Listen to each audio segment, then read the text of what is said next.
वाले भी यही हैं, इसलिए इनको बुलाना, इनकी बात करना, इनसे बात करना बहुत जरूरी है।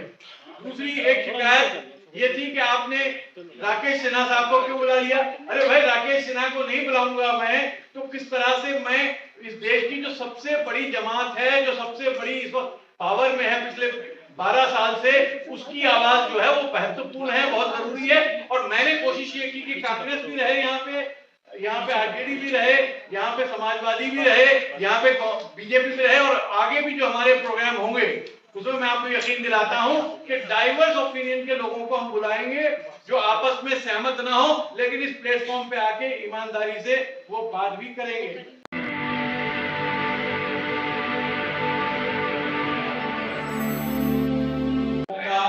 इस्तेमाल करता हूं। एक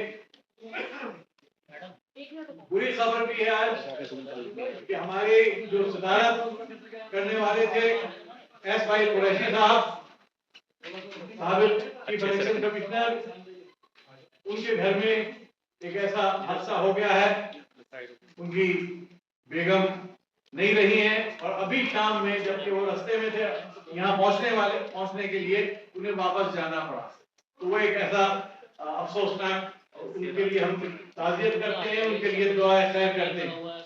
मैं आप तमाम लोगों का बेहद शुक्रगुजार हूँ कि आप लोग इतनी बड़ी तादाद में इस सर्द शाम में दिल्ली की, जिसमें लोग लिहाज से घर से बाहर नहीं निकल रहे, लिहाज से बाहर नहीं निकल रहे, आप लोग यहाँ पर आए तो मैं आप तमाम लोगों का शुक्रगुजार हूँ कि आप लोग यहाँ पर तशरीफ लाए।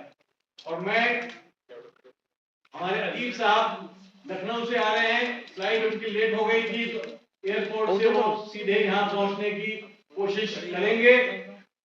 और इसके अलावा इतना जो हमारी एमपी है मुजफ्फरनगर से, वहां से चली है तो वो भी रास्ते में कहीं अभी भटक रही हैं, वो भी इंशाल्लाह पहुंच जाएंगी, उसकी हमें उम्मीद है।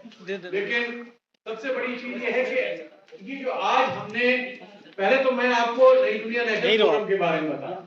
नई दुनिया नेशनल फोरम बनाने का हमारा मकसद क्या है? हमारा मकसद ये है कि एक ऐसा प्लेटफॉर्म हो कि जिसमें तमाम from all walks of life people can come together, चाहे वो जर्नलिस्ट हैं, चाहे वो मीडिया के लोग हैं, चाहे वो जुडिशरी के लोग हैं, चाहे वो एकेडमिक लोग हैं, चाहे वो पॉलिटिकल लोग हैं, उन सबको एक ऐसा प्लेटफॉर्म फराहम किया जाए जहां पर बात हो, देश की बात हो, ईमानदारी से बात हो, खुल के बात हो, अलग अलग विचार रखने वाले जो है वो जमा हो और एक दूसरे से ईमानदारी के साथ खुलकर बात करें।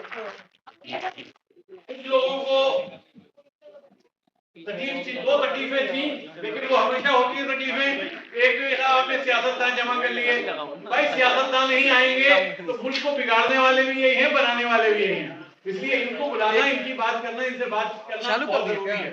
दूसरी एक शिकायत ये थी कि आपने राकेश सिन्हा साहब को क्यों बुला लिया। अरे भाई, राकेश सिन्हा को नहीं बुलाऊंगा मैं तो किस तरह से मैं इस देश की जो सबसे बड़ी जमात है, जो सबसे बड़ी इस वक्त पावर में है पिछले 12 साल से, उसकी आवाज जो है वो महत्वपूर्ण है, बहुत जरूरी है। और मैंने कोशिश ये की कि कांग्रेस भी रहे यहाँ पे आरजेडी भी रहे, यहाँ पे समाजवादी भी रहे, यहाँ पे बीजेपी भी रहे, और आगे भी जो हमारे प्रोग्राम होंगे उसमें मैं आपको यकीन दिलाता हूं कि डाइवर्स ओपिनियन के लोगों को हम बुलाएंगे जो आपस में सहमत ना हो, लेकिन इस प्लेटफॉर्म पे आके ईमानदारी से वो बात भी करेंगे।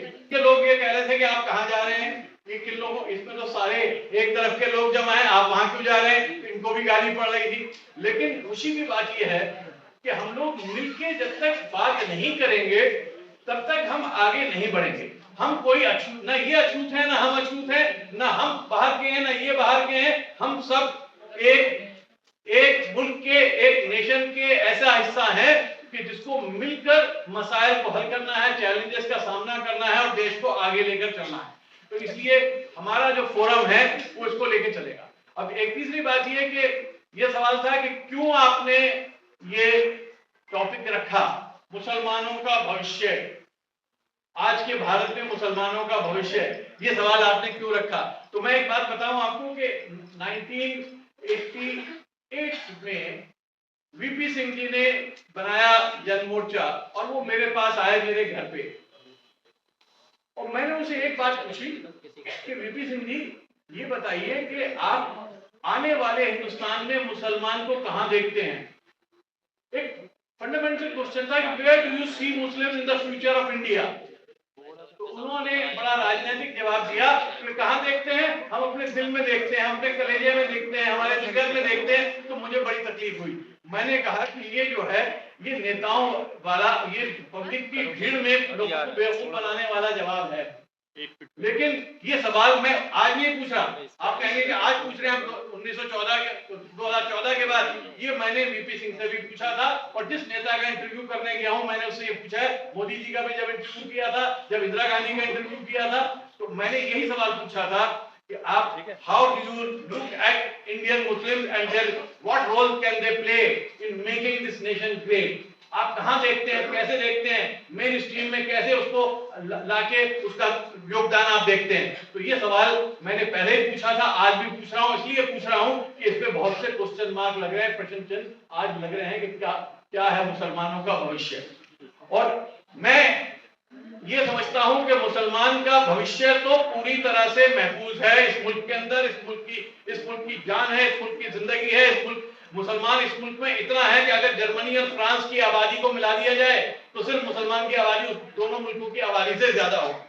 तो मुसलमान जो है वो किसी तरह से न कमजोर है, न डरा हुआ है, न पिछड़ा हुआ है, न किसी तरह से पीछे जाने को तैयार है। हाँ, ये जरूर है कि बहुत से सवाल पूछे जा रहे हैं, चैलेंजेस हैं, अंधकार है। लेकिन मेरा मानना है कि अंधकार टेम्परेरी है, ये वक्ती है, ये बहुत देर तक रहने वाला नहीं है। मुझे विश्वास है इस देश की जनता में, इस देश की आत्मा में, कि वो इस माहौल को बदलेगी और इस अंदाज को बदलेगी। और हम लोग जो है, मुझे कभी कोई दिक्कत नहीं हुई। मैं जिस वक्त अखबार एडिट कर रहा था 80s में, तो ये आंदोलन चला, राम मंदिर का आंदोलन चला, तो उस वक्त मैंने विश्व हिंदू परिषद के सारे लीडरों का इंटरव्यू किया।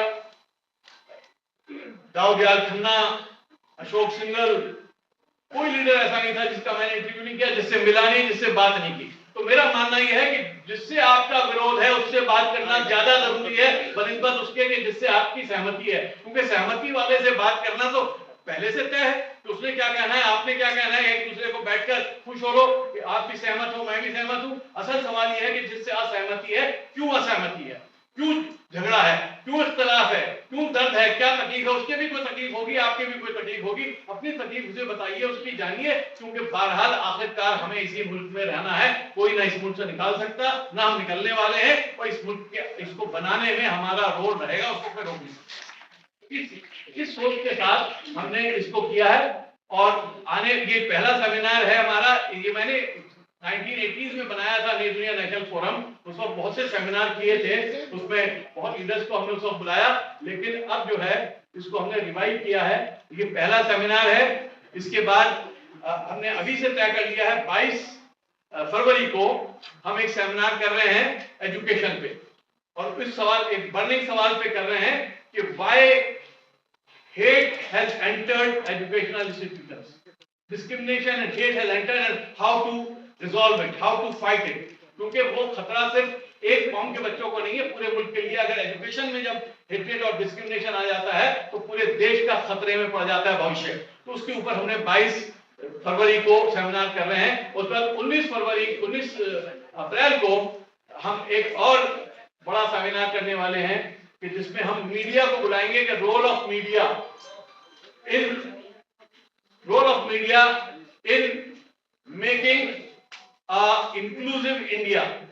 एक ऐसा भारत जिसमें सबको शामिल किया जाए, उसमें मीडिया का क्या रोल है? क्योंकि मीडिया आज डिवाइड करने का रोल, आज जो छोटा भी इख्तलाफ होता है उसको इतना बड़ा कर दीजिए, राई का पहाड़ बनाने का जो काम हो रहा है उससे समाज का और देश का नुकसान हो रहा है। उसके ऊपर भी हम बात करेंगे।